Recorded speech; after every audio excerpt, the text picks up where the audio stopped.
Three. Hello everyone. Welcome to Azure Talk with me, Sachin Kalia, and along with my friend Abhishek Maitre. Generally, we explore Azure and the relevant topics and how can we implement that. And usually, there can be certain or various challenges which generally comes during the runtime. So let's reach to Abhishek. Abhishek, what are we exploring today? Welcome to. Hi, Sachin. Thank you very much for giving me this opportunity. So today we are going to explore parameters and variables within ARM template. So although I have received various queries, like how they are different, although both the things are looking very pretty similar to each other, but there is a difference. I have shown you in the slide here, if you can Yeah, see. yeah, I can see. Great. So in this slide, if you go here, values that are provided when development is executed to the customized resource deployment. So it means these are the values which are basically passed at the time of the deployment execution, right? Whereas the variables are the values which are used within the JSON template, which is known as the ARM template, to simplify the template, and you can create the modularization of the template. But there is a condition where we cannot use both the things. Like you cannot use the reference function or any of the list function in the parameter section, and these functions get runtime state of resources and cannot executed before deployment when parameters are resolved. So that is only the thing we need to consider in mind, and then we can go ahead. Okay, so what I understood, generally when we take some input from the end user, that becomes a parameter, while a value which can be usable throughout a scope of JSON, it can be considered as a variable. That's true. That's very Yeah, much true. Okay. yeah. So, right.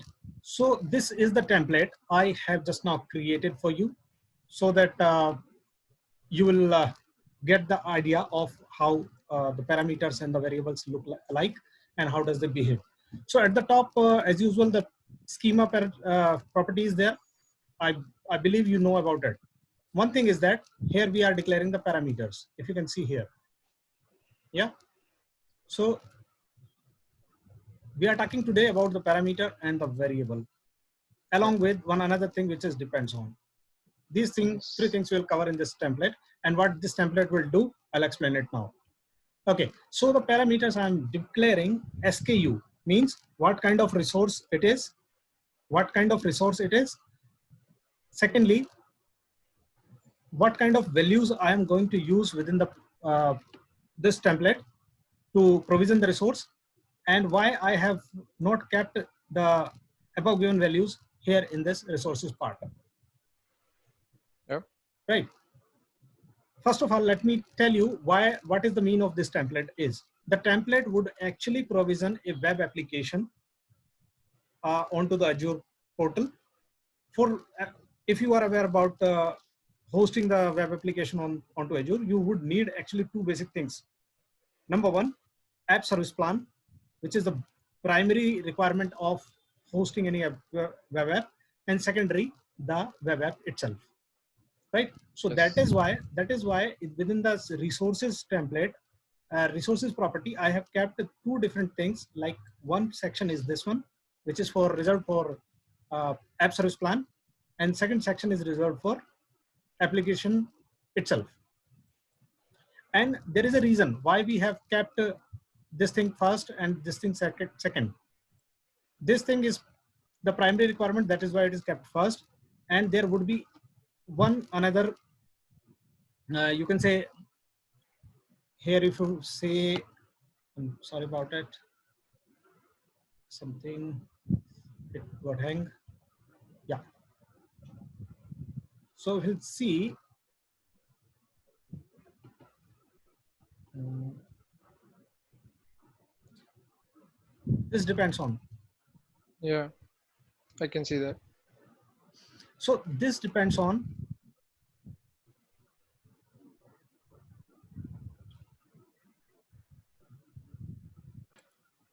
So let me directly jump into line number 35. This is depends on. which clearly contains one resource ID, and that resource ID is basically of application plan, application service Yeah. plan, right? So I'll explain it later. First, we should jump upon the parameters part. At the line number 4, you see there is a parameters property which consists of one parameter called SKU. Within SKU, we have defined various other properties which is required for defining a particular property. So SKU property has where it is going to be used. I'll discuss immediately after variable. So here we declared the variable. Within the variable, I declared two different properties. One is app service plan, and second is app name. Okay, now let me reach to the resources where exactly these two things would be consumed. In the first resource, which is meant for app service plan. Yeah. Here, if you can see in the name property, I'm not giving any hard-coded value. So though Yes. this value is coming from the variable, as you can, if you see, variable is a predefined kind of function provided by uh, Azure itself. So Yeah. within this, in the single quote, you will pass your variable name, which is defined somewhere here in the variable section, right? So Yeah. the advantage for this is at the time when you are going to deploy uh, your ARM template, so any hard-coded value will not be accepted. Whereas we have given a certain fixed number of characters along with a unique key combination, unique string combination. So what this unique string combination will do uh, is it will create the very unique number name for your this given string. Okay, and it will Yeah. be concatenated with this name, prefixed name. So it means you even do not know at the time of designing it what would be the name of your app service plan is, but you know app service plan dash would be the fixed key. After that, any unique number would be concatenated with this. Similarly with Okay.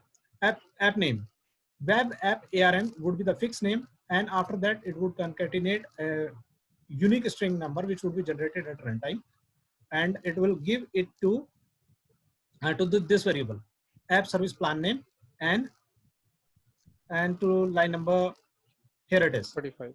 Yeah. Okay. 39. So Yeah. app name. So both the properties would be consumed here. Both the variables would be consumed here. Similarly, Makes sense. if we talk about parameters, parameters value would be consumed. We are going to consume it in the SKU part. So parameters is again a kind of function, right? Given by Azure. So only difference is this property has to be passed. The value to this property has to be passed while you are going to provision or apply your command to provision the resource at the time of deployment. Whereas for variables, you need not to be worried about. This would be written inside the template and consumed inside the template. So user has no direct intervention with this variable values, right? Okay. So now we'll move to the implementation part. So in order to provision this, we have to first connect to the Azure portal. I'm going to connect this through my connect-az, this command. It's given by PowerShell. Okay. Yeah. Once it is given, if you are not getting connected, it will give you this message, warning message, and where there is a link. Once you click on this link, you have to pass. It will supposed to ask a code from you, and that code is given here. Absolutely the same code has to be passed to that portal, and then you would be allowed to access the portal.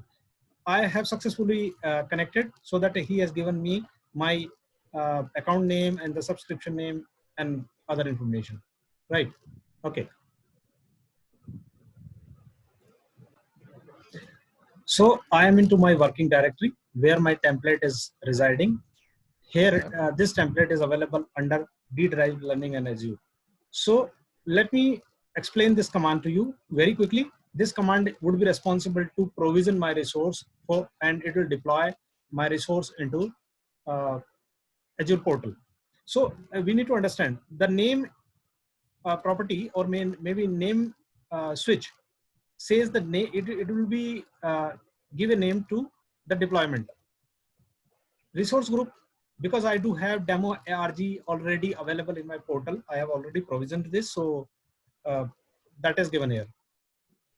Template file, I have given the name of this template file, which is I'm going to provision now through this command. That's it. Because we do Yeah. need one another thing. So if you remember, we were talking about SKU, which need to be passed at the time of provisioning the template, deployment of the template. So currently I'm not giving anything. Reason being because I have already defined the default value. If you see line number 7. So if I am not passing anything at the time of deployment, so it will by default will pick up the name S1 Yeah. for SKU, right? So here I'm Yeah. not Yeah. passing it. I'm just applying this Okay. command. Let me do this. It will take some time. Meantime, I'm coming back once it is done. This command is successfully applied. I got this result. Here, Yeah. resource group name is demo.rg and the provisioning state is succeeded. This tells me your resource, your ARM template has successfully been applied. And Yeah. what you have applied inside it is has to be shown somewhere in the portal. Along with, if you see one parameter is passed by default, well, it has picked up the default value as I passed in the template itself. Let me switch to the Azure portal. Here is my Azure portal, and if you see, I'm in demo RG resource group, and in demo RG resource group, I got app service plan dash 123. This is a recently created service plan, and my resource is basically provisioned inside it. So I need to go inside app service plan first. Yeah, so that is the complete Awesome. telemetry of app service plan. And let me go out, refresh, Awesome. and we now have web service as well with some Yeah. unique identity associated after web app ARM. And if you go here, kind of provision you have made, we have received the URL here.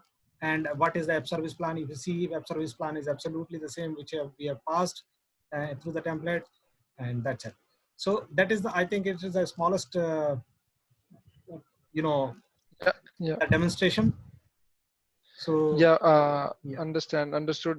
So there are some key points which I have understood throughout the demonstration. The first one is like whenever we want to provide some and end user wants to provide certain values, they can utilize parameters, and ARM template allows you to put some default values as well.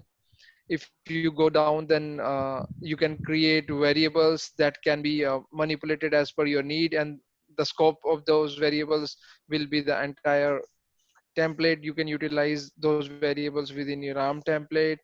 Even you have seen that how can we use concatenate functions, and we have utilized unique string which makes a specific string unique within Azure, and keeps take care of the uniqueness whenever we provision any resource within uh, we provision any resource within Azure. The last key point depends on, and depends on we should keep depends on in those scenario when one resource is dependent on to the another one. So these you are few key points. you really understood correctly. Thanks, Yeah. Sachin. Yeah.